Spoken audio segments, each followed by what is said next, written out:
산업통상자원부는 친기업 정책을 펴고 있죠. 친기업 정책, 네, 뭐 그러니까 기업이 원하는 규제 철폐라든가 지원 정책 이런 걸 적극 고려하고 있잖아요. 네, 그렇습니다. 그런 측면에서 반도체 지원 특별법도 반도체 기업이나 반도체 산업계의 요구를 수용하고 있는 거죠. 네, 그렇습니다. 그렇다면은 이번에 이제 반도체 기업들이 52시간 예외 조항이 반도체 지원 특별법에 포함되었으면 좋겠지만 네, 노동부 장관 특별 연장근로 장관 고시가 변경된 후에 어느 정도 기업의 요구가 반영되었으므로 이제는 52시간을 빼고서라도 반도체 지원 특별법을 통과시켜 달라라고 요구하고 있는 거 알고 계세요?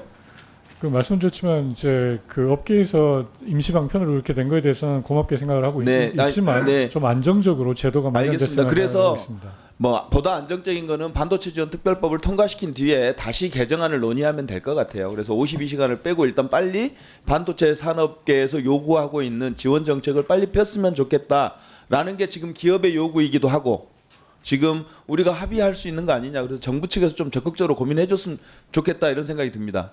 왜냐하면 산업부가 그동안에 기업에 대해서 굉장히 우호적이고 좋은 정책들을 많이 펴왔는데 이런 문제에 대해서 100%는 아니지만 어느 정도 만족하는 수준 요구 조건이 어느 정도 달성됐기 때문에 이제는 다음 스텝으로 넘어가야 되는 거 아니냐. 이런 거를 좀 적극 고민해야 될 때다 이런 생각이 듭니다. 고려해 주십시오. 네, 알겠습니다. 오영주 장관님. 네. 작년 국감에서 저희가 배민 중개 수수료 문제가 작년 국감 때 큰 이슈였고 네, 사실 정부 측하고 배달 플랫폼 점주들이 함께 모여서 상생 협의체 만들어서 차등 수수료를 도입하는 큰 성과를 냈어요. 그건 정말 잘한 일이라고 생각합니다. 그런데 최근에 배민이 포장 주문에도 중개 수수료를 6.8% 부과하겠다 이렇게 발표를 했어요. 네. 이제 곧 있으면 다음 주 정도면 하겠다는 건데 차등 수수료를 시행한 지 고작 한 달 넘었는데 거기에서 손해난 것을 이 그동안 받지 않았던 배달과 전혀 상관없는 포장 수수료를 6.8%나 부과해서 다시 수익을 내겠다라는 거잖아요. 이거는 상생협의안의 취지를 완전히 무너뜨리는 거라고 생각하는데 어떻습니까? 네, 안 그래도 포장협의체 이때까지 배민이 조금 면제를 하고 있다가 이제 네. 4월 14일부터 다시 하겠다고 해서 저희가 3월 달부터 배민과 함께 공정위와 함께 저희가 계속 접촉을 이거는 하고 있습니다. 사실 상생협의체에서 논의했던 것들 소상공인, 국회, 우리 정부에 완전 뒤통수 치는 거라고 저는 생각하거든요. 정부의 배민의 꼼수를 잘 막아주시기를 부탁드리겠습니다. 전달하고 협의하도록 하겠습니다. 또 하나 지금 홈플러스 사태가 심각합니다. 전국에 홈플러스가 140건 정도 있는데 소상공인 점포가 7,000개 그리고 거기에 납품하는 기업이 1,500에서 1,600 중소기업이 있습니다. 그동안 MBK가 새벽 배송이나 로켓 배송 이런 시장들을 놓쳤어요. 선제적 대응 못하고 아직도 이 홈플러스는 오프라인이 통합되지 않고 있어요. 이런 어떤 경영 전략의 부재 문제하고 또 안산이라든가 이런 매출 좋은 점포들 다 팔아치우고 그 투자했던 자금을 회수하는데 지금 MBK가 급급한 모습을 보이고 있어요. 이런 상황에서 지금 우리 소상공인 입점해 있는 업체들이 굉장히 불안에 떨고 있는데 그 결제 시스템이 이중적으로 운영되고 있나 봐요. 올리브영 같이 큰 매장은 자기들이 우선 결제하고 나서 일정 수수료나 월세를 홈플러스에다가 지급을 해요. 근데 영세 소상공인들은 홈플러스 단말기로 먼저 결제를 하고 추후에 홈플러스로부터 결제한 후에 30일에서 60일 후에 정산을 받게 되어 있어요.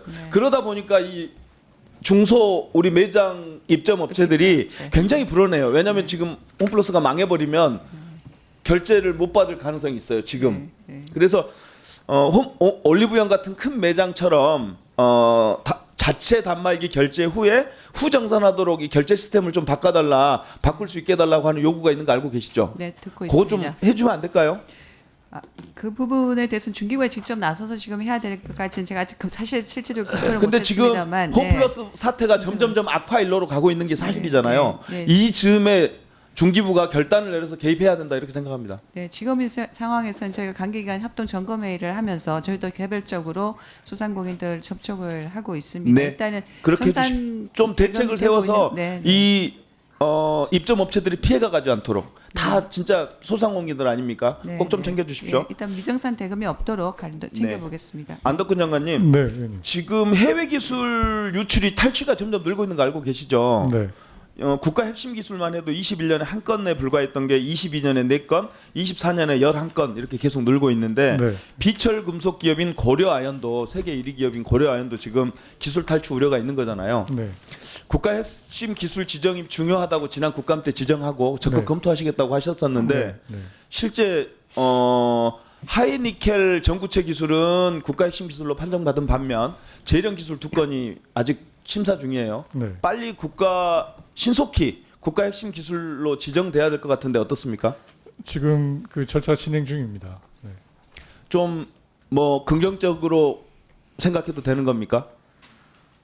저는 산업부가 최근에 산업기술보호법 시행령 개정하겠다고 했는데 그 내용 중에서 외국인이 지배하는 국내 사모펀드에 대해서는 규제를 강화할 거라고 해서 네. 기대하고 있었는데 사실 그 내용이 빠졌어요. 그게 현행법으로도 그 외국인이 말씀은 그렇게 하는데 좀 더 안정적인 기반을 마련해야 되지 않을까요? 실제 봤더니 국내 항공사업법 54조에 보면 외국인이 사실상 지배하는 법인은 국토부 장관의 허가를 받도록 되어 있어요.